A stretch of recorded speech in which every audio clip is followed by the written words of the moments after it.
आज हम स्टार्ट करते हैं एक्सरसाइज 1.1 के क्वेश्चंस। इससे पहले थ्योरी हम बता चुके हैं, तो आज क्वेश्चंस करते हैं। फर्स्ट क्वेश्चन है, is zero a rational number? Can you right it in the form of p by q where p and q are integer and q is not equal to 0? तो सबसे पहले हमें पता है कि हम पी बाई क्यू के form में अगर लिख सकते हैं और Q is not equal to zero हो तो उसको हम रेशनल नंबर कहते हैं। तो हमें जब हम पढ़ रहे थे, थ्योरी पढ़ रहे थे, तो उस समय हमने देखा था कि जीरो एक रेशनल नंबर है। रेशनल नंबर तो है, तो किस तरह से इसको हमको एक्सप्लेन करना होगा। तो सबसे पहले जीरो हमारा जो है, जीरो एक रेशनल नंबर है, तो इसको कैसे रेशनल नंबर है, जीरो को हम लिख सकते हैं जीरो बाई वन। तो इसमें जीरो जो हो गया ये पी हो गया और वन क्या हो गया, क्यू हो गया। तो पी बाई क्यू के फॉर्म में हमने लिख दिया P equal to zero and Q equal to one, where Q is not equal to zero. ये सेटिस्फाई कर रहा है, Q is not equal to zero, क्योंकि हमारा क्यू क्या है, वन है। तो इस तरह से हम वन किसी के भी नीचे लगा सकते हैं, रेशनल फॉर्म में लिखना हो तो। अगर कुछ भी नहीं दिया है तो वन के नीचे टू के, इसी तरह से जीरो के नीचे भी लगा सकते हैं हम। सेकेंड क्वेश्चन में है, find the six rational number between 3 and 4। Question क्या है हमारा, क्वेश्चन हमारा बोल रहा है कि 3 and 4 के बीच में सिक्स रेशनल नंबर, 3 and 4 कितना रेशनल नंबर, तो सिक्स रेशनल नंबर। दो इसको, सिक्स को हम सिक्स प्लस वन कर लेंगे, सिक्स प्लस वन 7 आ जाएगा। इसके बाद हम अपने रेशनल नंबर निकाल सकते हैं। तो सबसे पहले 3 है, उसके बाई वन कर देते हैं, और इधर 4 के बाई भी वन कर देते हैं। इनके बीच हमें सिक्स रेशनल नंबर निकालने हैं। तो सबसे पहले जो हमारे 7 आया है, सिक्स प्लस वन करके, इसको इसमें मल्टीप्लाई कर देते हैं, 7 से नीचे और 7 से न्यूमरेटर और डिनोमिनेटर दोनों में। तो इस तरह से हमें मिल जाता है, यही लास्ट वाले में भी कर देते हैं, 7 से न्यूमरेटर एंड डिनोमिनेटर में मल्टीप्लाई कर देते हैं। तो ये हमें मिल जाते हैं 21/7, और ये मिल जाता है हमको 28/7। अब हमें कुल कितना निकालना है, सिक्स। 1 2 3 4 5 6 हमने कर लिया। तो लगातार जो यहाँ पे नीचे 7 है, तो सब में 7 7 7 7 7 करते जाएंगे, और इसके बाद ऊपर इसको बढ़ते हुए 21 22 ऐसे 22 23 24 25/7 26/7 एंड 27/7। तो इस तरह से हमें कितना, सिक्स रेशनल नंबर मिल गए। कौन कौन से आ गए, 22/7, 23/7, 24/7, 25/7, 26/7 एंड 27/7। ये सिक्स रेशनल नंबर हमको मिल गए। Correct question number 3, find 5 rational number between 3/5, between 3/5 to 4/5 to 4/5। इसमें हमें 5 1 2 3 4 5 रेशनल नंबर चाहिए। तो हमें क्या, कितने चाहिए, 5। कुल 5 रेशनल नंबर चाहिए। तो 5 हमने क्या कहा था, 5 प्लस 1 कर लेंगे, इक्वल टू 6 हो जाएगा। तो इस तरह से हम 3/5 हमारा जो है, 3/5 में मल्टीप्लाई कर लेंगे, न्यूमरेटर और डिनोमिनेटर दोनों में 6 से। तो इस तरह से हमारा हो जाएगा। और ऐसे ही 4/5 में भी,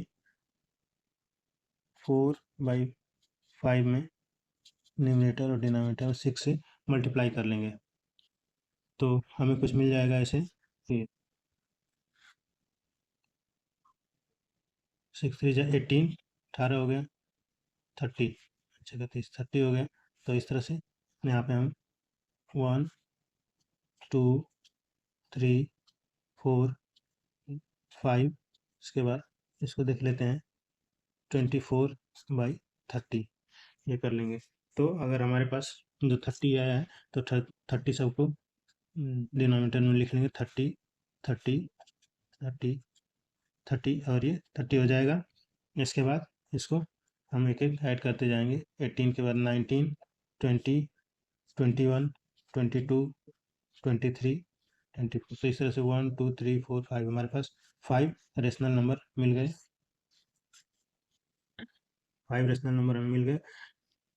तो इस तरह से हो गया आपका। एक बार आप कह सकते हैं कि ये तो 18/30 और 24/30 के बीच में मिले हैं, तो ये इक्विवेलेंट है आपके। हमने 6/6 से न्यूमरेटर और डिनोमिनेटर दोनों में मल्टीप्लाई किया है, तो 6/6 कैंसिल होकर करके 1 ही तो 3/5 ही रह जाए 6 से। तो इस तरह से हमें इसके इक्विवेलेंट है 18/30 जो है 3/5 के इक्विवेलेंट है, और 4/5 जो है वो है 20, उसके इक्विवेलेंट है 24/30। तो इस तरह से हमें देख सकते हैं कि 5 रेशनल नंबर हमें मिल गए। नेक्स्ट क्वेश्चन है हमारा, state where the following statement are true और false, give reason for your answer. अपने आंसर के लिए आपको रीजन भी बताना है कि ये ट्रू क्यों है, फॉल्स क्यों है। ठीक है, तो फर्स्ट अगर हम देखते हैं तो हमारा फर्स्ट है क्वेश्चन कि every natural number is a whole number. Every natural number is a whole number. तो सबसे पहले हम नेचुरल नंबर देख लेते हैं कि नेचुरल नंबर कौन कौन से होते हैं। तो नेचुरल नंबर आपका होगा 1 2 3 4 एटसेट्रा, ये होगा नेचुरल नंबर। अगर हम इसी तरह से होल नंबर को लिख लेते हैं, होल नंबर होगा आपका 0 1 2 3 4 एटसेट्रा, इस तरह से होगा। तो ये हमें मिल गया। अब स्टेटमेंट हमारी क्या कहती है, every natural number is a whole number. तो नेचुरल नंबर हमारे ये हैं, ये नेचुरल नंबर होल नंबर में आता है, 1 आएगा, 2 3 4 अप टू आएगा। तो इस तरह से हमारी स्टेटमेंट ये क्या हुई, ट्रू हो गई, क्योंकि सारे नेचुरल नंबर जो है होल नंबर में आते हैं। अगर हम मान लेते हैं कि होल नंबर ये बड़ा है होल नंबर, तो अगर एक वेन डायग्राम बनाते हैं तो और उसके अंदर नेचुरल नंबर सारे आ जाएंगे उसके अंदर। तो अगर ये होल नंबर है और ये क्या है, नेचुरल नंबर है, तो नेचुरल नंबर इसके अंदर आ जाएंगे सारे। तो इस तरह से हमारी ये स्टेटमेंट ट्रू है। ये केवल आपको समझने के लिए है, क्वेश्चन में करना नहीं है। अगर वेन डायग्राम आपने पढ़ा होगा तो आपको समझ में आ जाएगा। और नेक्स्ट सेकंड क्या है आपका, सेकंड है कि every integer in every integer in every integer is a whole number. Every integer is a whole number. तो फर्स्ट पहले हम लिख लेते हैं इंटीजर्स। इंटीजर्स का सेट क्या होता है, 0 1 2 3 एक्सेट्रा, इस तरह से होता है। और इधर देख लेते हैं, ये -1 -2 -3, इस तरह से होता है। ये जेड हो गया आपका, इंटीजर को जेड से रिप्रेजेंट करते हैं। और होल नंबर तो होल नंबर को हम देख लेते हैं। आपका होल नंबर होता है 0 1 2 3 4 5 एटसेट्रा, इस तरह से हो जाएगा। तो हमारी स्टेटमेंट है कि every integer is a whole number.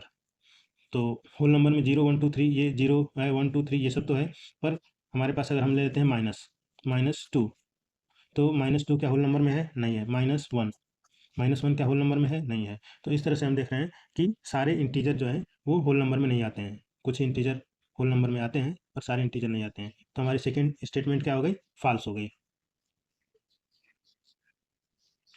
हम चलते हैं थर्ड स्टेटमेंट की तरफ। थर्ड स्टेटमेंट हमारी क्या कर रही है कि every rational number is a whole number.